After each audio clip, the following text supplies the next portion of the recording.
बराह रास्त आपको लिए चलेंगे कोयटा। वफाकी वजीर अली जैदी मीडिया से बात कर रहे हैं।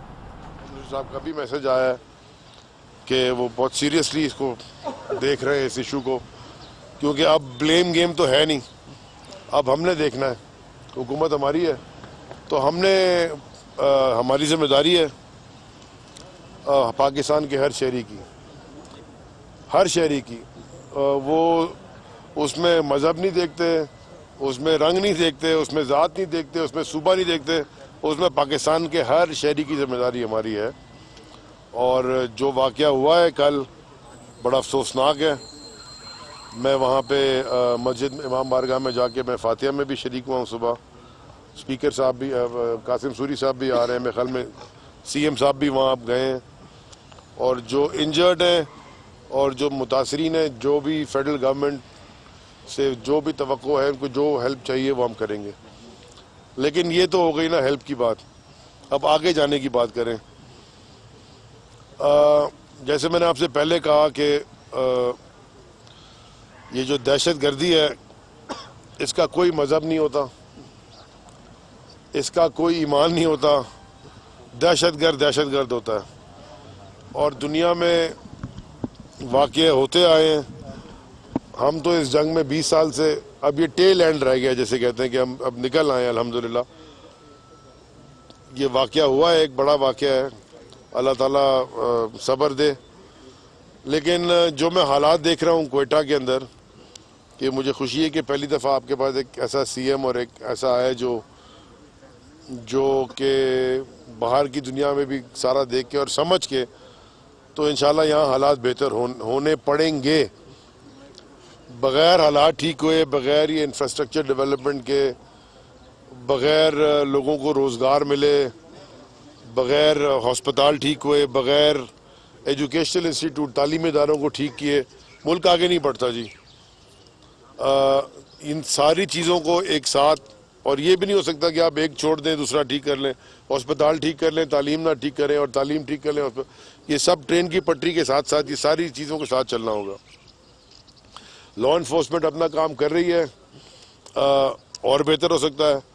जो ऐसे मुल्क हैं, ये कहना तो नहीं चाहिए, लेकिन जिन मुल्कों में लॉ इन्फोर्समेंट हमसे बेहतर है, माने अमेरिका में तो हमसे बेहतर है, इंग्लैंड में तो हमसे बेहतर है, या कम से कम वो समझते हैं कि वो हमसे बेहतर हैं, वो वेस्टर्न वर्ल्ड कहलाती है, तो वहाँ भी इन्फिल्ट्रेट कर जाते हैं लोग।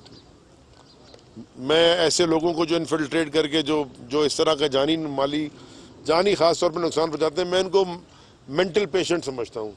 इनका दिमागी तवाज़ुन ठीक नहीं होता, वरना कोई भी अकल, कोई भी आधा भी कोई ईमान वाला इंसान इस तरह की हरकत नहीं करेगा। ना कोई इस तरह के लोग उनको प्लानिंग करने में हो। जितने भी ये लोग हैं, ये इनका दिमागी तवाज़ुन ठीक नहीं है कि ये बेगुनाह लोगों को जाके इस तरह अटैक करते हैं।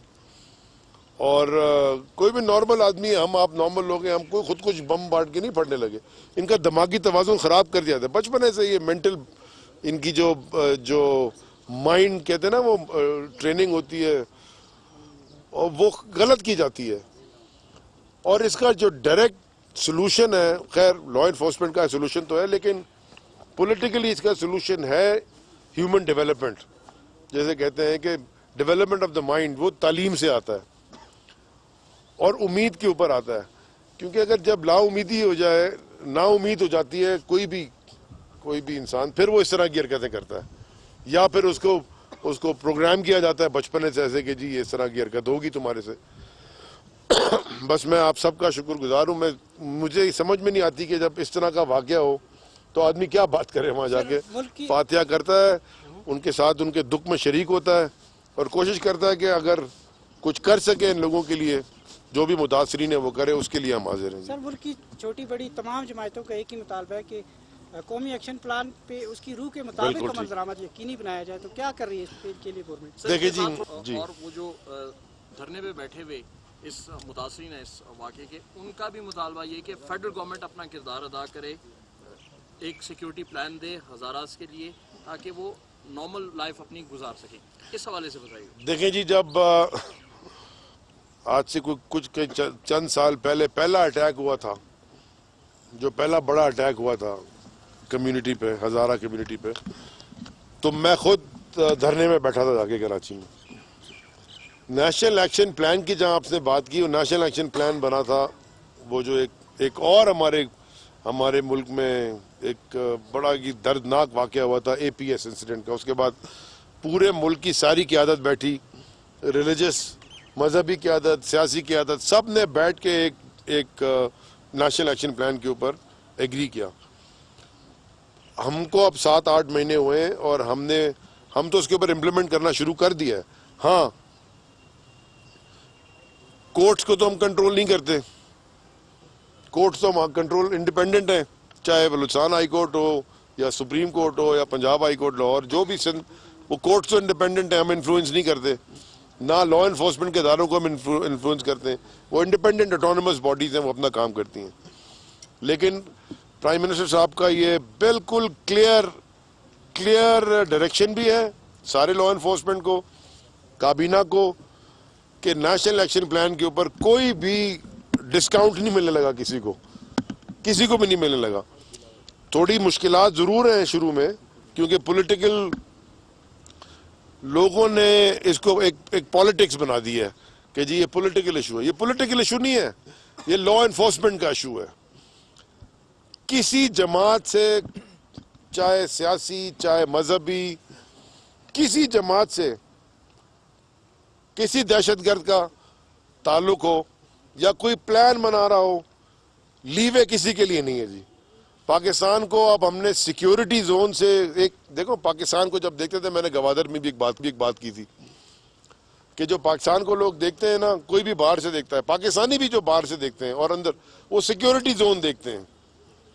पाकिस्तान को सिक्योरिटी जोन से हमने कन्वर्ट करना है इकोनॉमिक जोन में, नॉर्मल मुल्क बनाना है, एक नॉर्मल मुल्क बनाना है। मैं अभी दुनिया में कितनी मसाजिद में जाके मैं सारी दुनिया घुमा, नमाज पढ़ी, मेरी तो कहीं तलाशी नहीं होती मस्जिद में जाने से पहले। और यहाँ पाकिस्तान एक इस्लामी जमहूरिया पाकिस्तान, मुसलमान मुल्क है, तो आप मस्जिद में जा रहे होते हैं तो आपको वो उसमें एक्सरे मशीन से गुजरना पड़ता है, जैसे कि आप एयरपोर्ट जा रहे हैं, आपके वो पैटिंग करते हैं। हमें इससे निकलना है बाहर। और नेशनल एक्शन प्लान के अंदर तालीम का भी बड़ा एक ये भी एलिमेंट है कि एजुकेशन भी इसकी ठीक हो, एजुकेशनल इंफ्रास्ट्रक्चर भी ठीक हो, ह्यूमन डेवलपमेंट इंफ्रास्ट्रक्चर भी ठीक हो, और लॉ इन्फोर्समेंट का जो किरदार है उसको भी मुस्तहकम बनाया जाए। सो हम national action plan fully enforce होगा जी पाकिस्तान में, और जितना होता जा रहा है काफ़ी हुआ है, और जो अगर चीज़ें कुछ रह गई हैं वो भी स्टेक होल्डर्स, सारे स्टेक होल्डर्स से वो हर तरीके से हर लेवल के ऊपर इन्फोर्स होगा। तो कोई डिस्काउंट ना समझे कि कोई शायद बच जाएगा, कोई इधर उधर हो जाएगा। अभी आप यहाँ थे यार, अच्छा दूसरा सवाल पूछने को चलिए।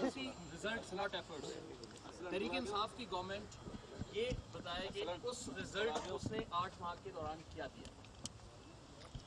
अगर आप 8 माह से में रिजल्ट मांगना चाहते हैं तो फिर मैं कहूँगा कि ये सवाल ठीक नहीं। कोई 8 माह में आपको रिजल्ट नहीं दे सकता।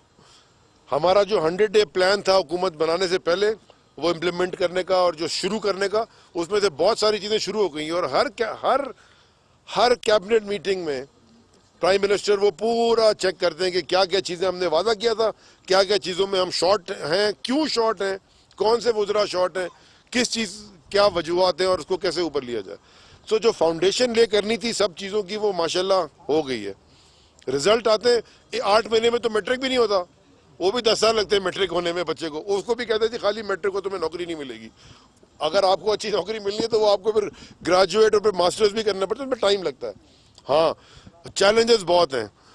मैं मतलब मौका नहीं है, लेकिन आपने सवाल पूछ लिया, मुझे ज़रा कोई समझा दे कि सबसे बड़ा हमारा, मैं आपको बताता हूँ, सबसे बड़ा हमारा चैलेंज था क्या? मईशत को ठीक करना। क्योंकि आप कोई चीज़ कर ही नहीं सकते अगर आपके पैसे नहीं है। मैं यहाँ से एयरपोर्ट नहीं जा सकता अगर मेरे पास पेट्रोल गाड़ी नहीं है, और गाड़ी है तो पैसे नहीं है पेट्रोल दिलाने के, और अगर है दोनों चीज़ों तो अगर एयरपोर्ट पे जाके टिकट खरीदने के पैसे नहीं है तो फ़ायदा क्या? सबसे पहले फाइनेंशियल मॉडल आपको पाकिस्तान का ठीक करना था।